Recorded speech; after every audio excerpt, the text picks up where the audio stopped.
Well, congratulations on the 50th anniversary of Sun Street Centers.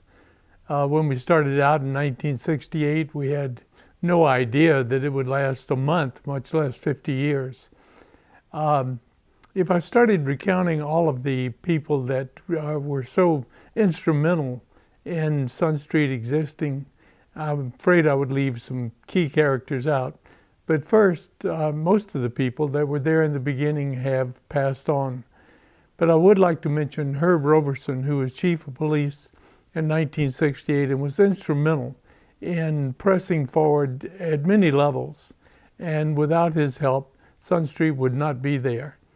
Also, I should mention that although my wife Nancy and I get credit with starting Sun Street, co-founders should include our entire family, our children Martin and Elaine and Cheryl and Wes, who took care of the house and actually ran the household while Nancy and I stayed down at the center at night and wrote for grants. Will Morrell was the first manager that we had at Sun Street. He was a contractor, and we took a burned out labor camp and turned it into what now is one of the best residential recovery programs in the state. Andy Church later was extremely instrumental in bringing the funding from the Community Foundation and others to help with the current day Sun Street Centers. We added in around 2002 Pueblo del Mar, which is in the Fort Ord, in the Marina side of the reuse program, where there's 56 homes that shelter families with children and the reunification of their children. That is probably one of our best works and was Nancy's dream. 50 years really was predicated on a lot of other activity that involved the California Association of Alcoholic Recovery Homes, Dave Brown in particular from Bybet Corporation in Contra Costa County, and Ken Schoenlaw from Santa Monica. Between us, we were able to shape policy that supported recovery programs. And all of Sun Street's programs are recovery programs as opposed to treatment programs. Unfortunately, some things happened in the first 50 years that are going to impact the next 50 years.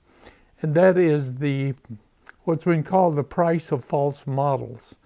At first, in the drug era, they adopted a war on drugs, which is a model that basically treated users as collaborators with the enemy, which were the pushers, and tried to affect the supply of a supply and demand situation.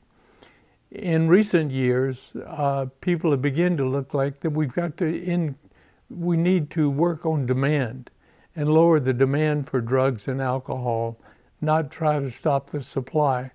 Most people would agree that prohibition was a grand experiment that went wrong. The same is probably true of some of the drugs that we use. So the programs were heavily influenced by the notion of the disease concept of alcoholism. And so there's been a combination of two models. One is the medical model, the other is the penal model, by trying to impose treatment on people. Whereas the wisdom of the ages has shown that recovery is the way to go. And recovery is a natural process as opposed to an imposed process. Unfortunately, in licensing and in the funding, we combined both the case management of the addiction model with the penal model, and thought by what is called constructive coercion, we could force people into treatment by threatening them with loss of job or loss of freedom. That has not worked very well, and almost all programs fall back on the recovery model, which realizes that recovery from addiction depends on a desire of the individual to change. It's not something that can be imposed from the outside. So in the first 50 years, the first 35 in particular, I and others were active at the state level in blocking the people processing model of case management that sought to force recovery.